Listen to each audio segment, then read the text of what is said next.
Miskolci Szociális Farm, a fenntarthatóságra és a társadalmi szerepvállalásra összpontosító gazdaság. Az élhetőbb, természetközelibb városokért októberben elindult a zöld tanúsítványrendszer. Hosszabb szezon és fenntartható alternatíva a szabadföldi termesztésre. Egyre népszerűbbek a magaságyások. Felelős állattartás. Fontos a megfontolt döntés és a jól átgondolt házi kedvenc választás.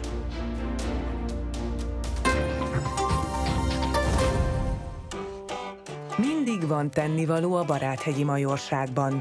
A Miskolci Szociális Farm a növénytermesztéstől az állattartásig minden területen a fenntarthatóságra törekszik, miközben társadalmilag is fontos célt szolgál.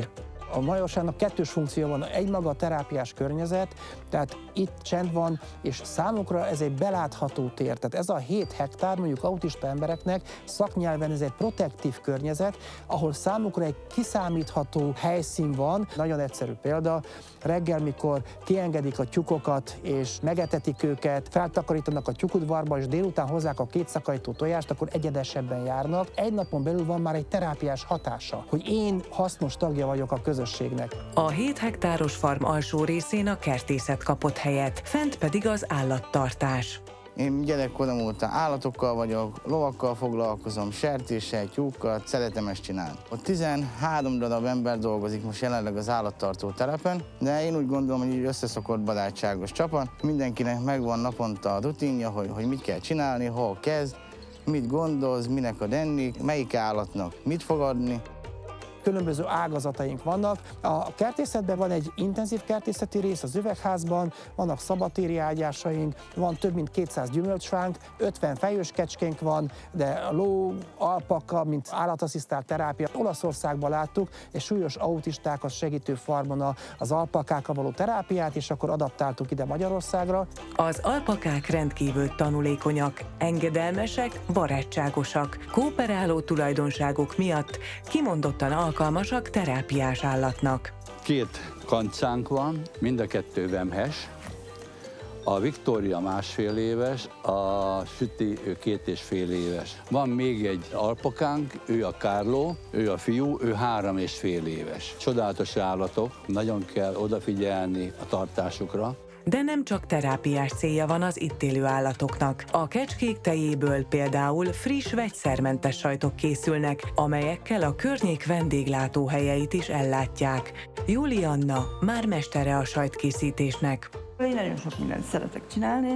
Alapból ugye a sajt, ami most per pillanat a fő tevékenységem úgymond, de igazából az összes területen szeretek tevékenykedni. Új dolgokat találok ki, új terméket esetleg találok, és akkor annak a kísérletezésem, hogy hogy a jó, meg hogy a legkönnyebb csinálni. A területen belül igyekeznek minden hulladékot felhasználni, vagy épp újra hasznosítani, miközben a felhasznált energia sem megy kárba.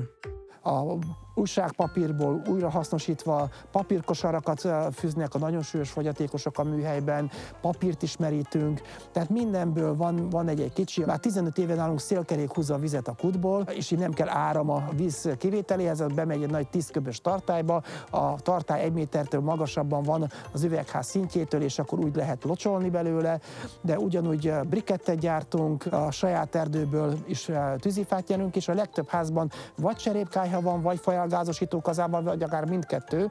De nagyon fontos, hogy mi a gázszámlát sikerült levigyük 40%-ra, tehát ez az energiárobbanáskor nagyon gyorsan sikerült még fejleszteni.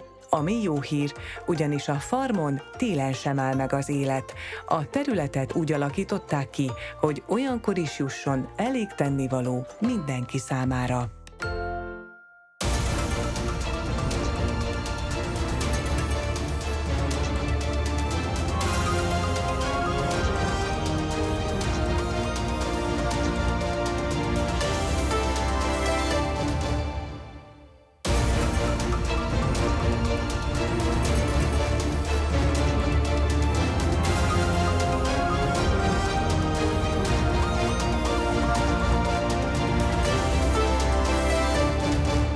Napjainkban egyre erőteljesebben fogalmazódik meg az élhetőbb, természetközelibb városok igénye. Ennek egyik eszköze lehet az október 1-től bevezetett zöld tanúsítvány. A rendszer módszertanának, üzemeltetési módjának kialakításában a kezdetektől fogva együtt dolgozik a Magyar Kertörökség Alapítvány az Építési és Közlekedési Minisztériummal. A cél egyrészt, hogy egyáltalán a zöld felületnek az értéke meghatározásra kerüljön, másrészt, hogy az ökológiai érték és a minőség fejlődjön. De egyszerűsítve igazából az a cél, hogy magyar munkaerővel, magyar szakemberekkel és hazai alapanyaggal egy szép, egészséges és az időjárás változásának ellenálló környezetet alakítsunk ki, és azt reméljük és azt gondoljuk, hogy ez pár éven belül ez a fajta zöldfelület gazdálkodás az Európai Unióban is mintaként fog szolgálni, példaértékű lesz, és a kiegészítő üzletágakkal együtt egy nemzetgazdasági szempontból is meghatározó üzletággá fog válni, nem csak itt, hanem az Európában is. A zöld felületi tanúsítvány a telek vagy az ingatlan zöld infrastruktúra ellátottságát igazoló okirat, amely a teleknek vagy az ingatlannak az ökológiai teljesítő képességét tartalmazza. A tanúsítás folyamata egy térinformatikai felméréssel kezdődik, amely összegzi az adott terület biológiailag aktív felületeit, azaz mekkora lombkorona, cserje, évelő, gyep és vízfelülettel, vagy éppen vízmegtartó képességgel rendelkezik. Emellett klímavédelmi, elhelyezkedési,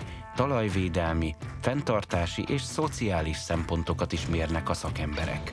A tájépítés szakmával közösen kart-karba öltve egy olyan minősítési rendszer lehetőséget ad, ami az építőipari beruházások, a különböző fejlesztésekhez egy nagyon komoly szakmai hátteret fog tudni nyújtani, és hát tulajdonképpen a zöld felületek megújításánál pedig egy egészen más, ökológikusabb, egy biodiverzebb, természetalapú megoldásokra épülő minősítési rendszerekben tud majd gondolkodni. A kormányrendelet 2025 áprilisától teszi kötelezővé az 5000 négyzetméter alapterület feletti beruházások esetén a zöld felület tanúsítvány készítését. A tájépítészeti tervezést is befolyásolni fogja a zöld felületi tanúsítvány, hiszen, hogyha egy iparterület megépül, akkor az iparterület környezete az nem lehet egy sívó sivatag, nem lehet egy majdnem kész valami, ott a környezetével intenzíven foglalkoznia kell a beruházónak, és ez egy nagyon jó eszköz lehet arra, hogy jó minőségű tervek születhessenek. A tájépítészek által kialakított zöld felületek akár 8-10 Celsius fokos hőmérséklet különbséget generálhatnak egy meleg napon. A zöld felületek azonban folyamatos gondozásra szorulnak, amely jelentősen megnöveli a fenntartási költségeket. Ennek mederben tartása érdekében bevezetik a zöld védjegyet. Ez a beruházás során olyan zömében őshonos növények beszerzésére ösztönzi a kivitelezőket, amelyek képesek a klímaváltozás hatásait tolerálni, például szárazságtűrők, így nem csak tartósabbak, de olcsóbb a fenntartásuk is. 10-20-30 évre előre kell gondolkodni, mert egy fának az életkora azért 70 év nagyjából, de az a tendencia van, hogy sajnos az egy ilyen 30 év felé kezd lefelé menni, sajnos ez az urbánus környezet ez nem tesz jót a fáknak. A zöld felületi tanúsítvány elkészítése csak a jövőre elkezdett nagy beruházások esetén lesz kötelező, de önkormányzatok, cégek vagy magánszemélyek is megismerhetik a tulajdonukban lévő zöld felületek értékét. A zöld felületi tanúsítvány önkéntesen is végeztethető, tehát igen, bárki készítethet zöld felületi tanúsítványt az ingatlanára. A zöld felületi tanúsítvány része a zöld felület értékszámítása is, és ez egy nagyon jó eszköz lehet arra, hogy megértsék az emberek, hogy az a környezet, ami körbeveszi az ingatlanukat, körbeveszi az épületüket, a házukat, hogy ez valójában ténylegesen mennyit ér. A zöld felületi tanúsítvány eredményeként a jövőben úgy növekedhetnek a biológiailag aktív felületek, hogy azok változatossága is bővül, miközben az inváziós fajok visszaszorulnak. Emellett pedig a klímavédelem és a költségek mérséklése terén is igencsak jó szolgálatot tehet. Következik. Egyre népszerűbbek a magaságyások, hosszabb szezon és fenntartható alternatíva a szabadföldi termesztésre.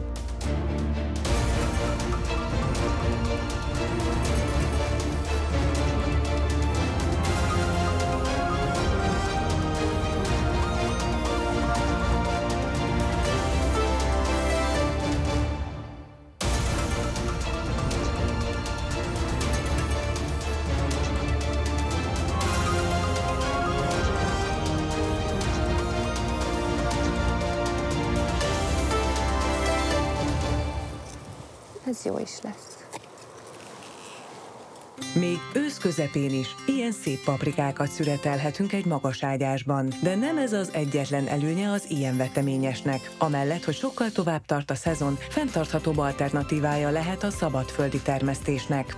A magaságyásnak sok előnye van a szabadföldi termesztéssel szemben.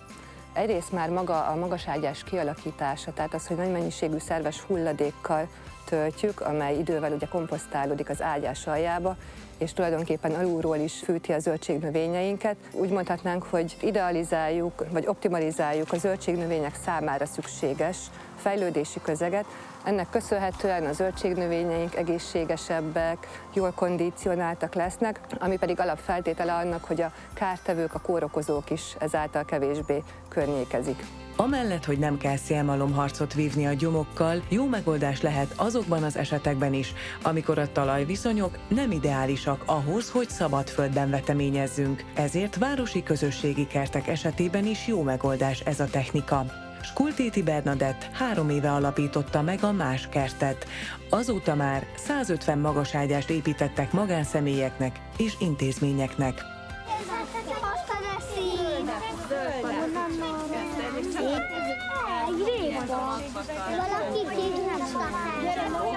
Az egri kertvárosi óvodában nagy sikere van a veteményesnek. A gyerekek szemmagasságból figyelhetik, hogyan fejlődnek a növények, amelyeket saját maguk ültettek.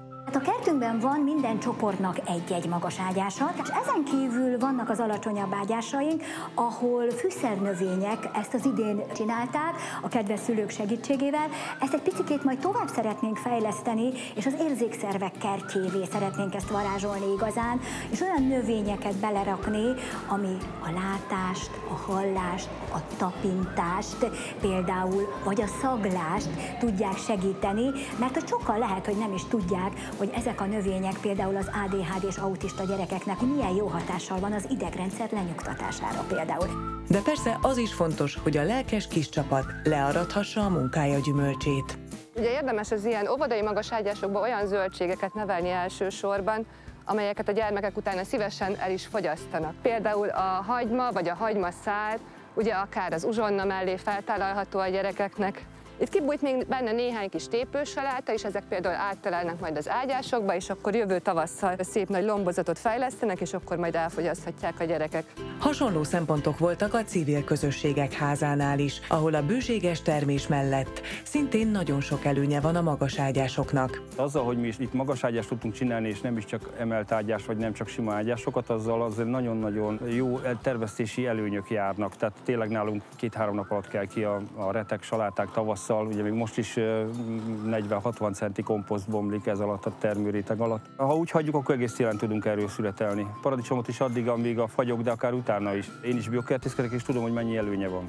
Ehhez azonban jó alapok kellenek. Sok minden múlik például a technikán. Mikor ezeket az ágyásokat telepítjük, akkor az ágyás magasságától függően is, de legalább félig szerves hulladékkal töltjük, tehát akár egy 40 vagy akár egy 80 centis ágyásba, akár egy 50-60 centi hulladékréteg is kerülhet, egy 20-30 centi termőföld réteg, a tetején az bőven elég a zöldségnövények számára, és az alsó rétegek azok nagyon gyorsan komposztálódnak, tehát nagyon gyorsan kialakul az alsóbb rétegekben is jó minőségű termőföld, amelyet főképp azok a zöldségnövények tudnak hasznosítani, amelyeknek a gyökerük mélyebbre hatol.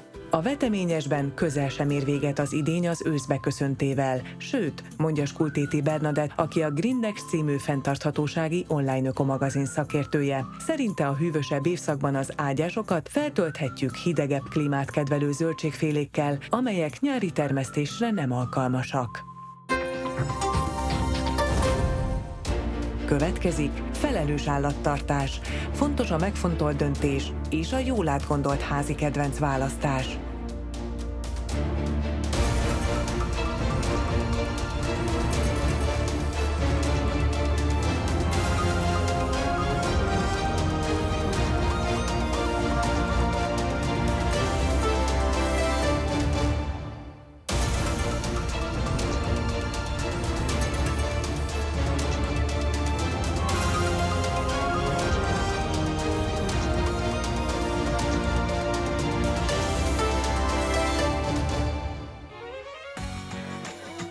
Na, ő milyen állat? Van rá ötletetek?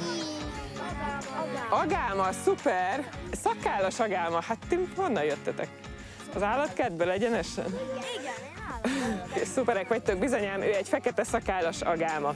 És akkor hoztam még nektek még érdekeset, most mindenkit egyszerre ki fogok venni, mert most arra fogunk koncentrálni, hogy melyiknek milyen igénye van, mire kell odafigyelnünk ahhoz, hogy őt jól tudjuk tartani, illetve hogy mi szerint döntünk. Ezek pedig itt már az afrikai ahács-csigák. Őket sem ajánlott egyszerűen csak a szépségük miatt hazavinni. Akkor vállalkozzunk a tartására, ha tisztában vagyunk az igényeikkel, és ezeket biztosítani is tudjuk. Ilyen és hasonló tanulságokat vonhattak le azok a gyerekek, akik részt vettek a nemrégiben megrendezett állatvédelmi hét előadásain. Más helyszínek mellett a Nádasdy kastélyba szervezett foglalkozásokon az állatok tartási feltételeit is igyekeztek megismertetni a diákokkal. Ő egy hüllő, neki arra van szüksége, hogy legyen egy hatalmas nagy terráriuma, ahol jól érzi magát, legyen neki melegítő lámpája, sziklája, mászója, kúszója, ilyesmi, és lárvákat, rovarokat eszik, és itt arra is gondoljátok, hogy lárvákat, rovarokat otthon kell tartanod. Másik lehetőség mondjuk a kutya, de mindjárt tisztázni kell, ez a házi kedvenc rengeteg időt és energiát igényel. Helyette inkább ezt a békés jószágot ajánlják a szakemberek a kezdő állattartóknak. Eszik mindenféle zöldségeket, gyümölcsöket, illetve van ez a szépia nevezetű dolog, amit még jó, hogyha adunk neki, vagy tojáshéjat, halcsontot, hogy a házát jó erősre tudja építeni. Erre van szükség egy csigának, meg azért viszonylag egy akkora dobozra, ez nekik csak a szállító dobozuk, amiben azért ő kényelmesen elfér, tud ide-oda szaladgálni, csúszkálni.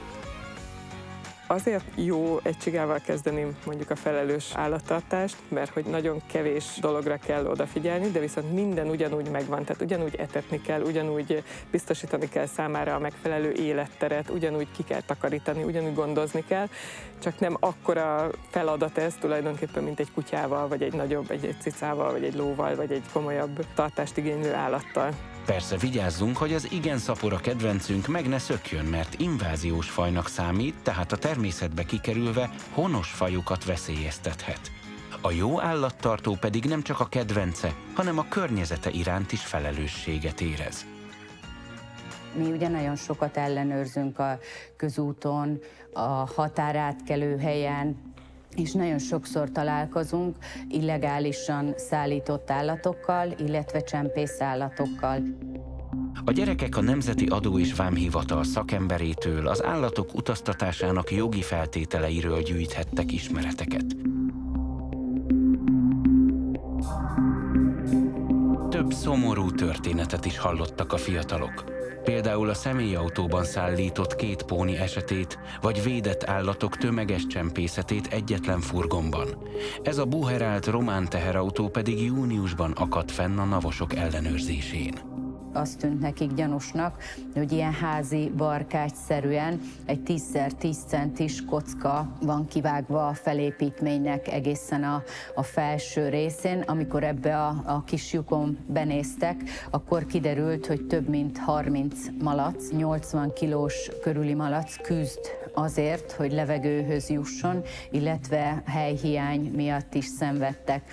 Kiderült a vizsgálat során, hogy ez a férfi egy olyan helyről vette ezeket az állatokat, ahol éppen sertéspestis miatt karantén volt. Mire a hatósági állatorvos kiérkezett a helyszínre, addigra már jó néhány állat elpusztult, illetve elrendelte ezeknek az állatoknak a leölését, hiszen a vizsgálat során kiderült, hogy mindegyik állat fertőzött. Az ilyen esetek is érzékeltetik az állatvédelmi kérdések komplexitását. Itt például komoly népegészségügyi kockázat is társult az illegális állatkereskedelemhez.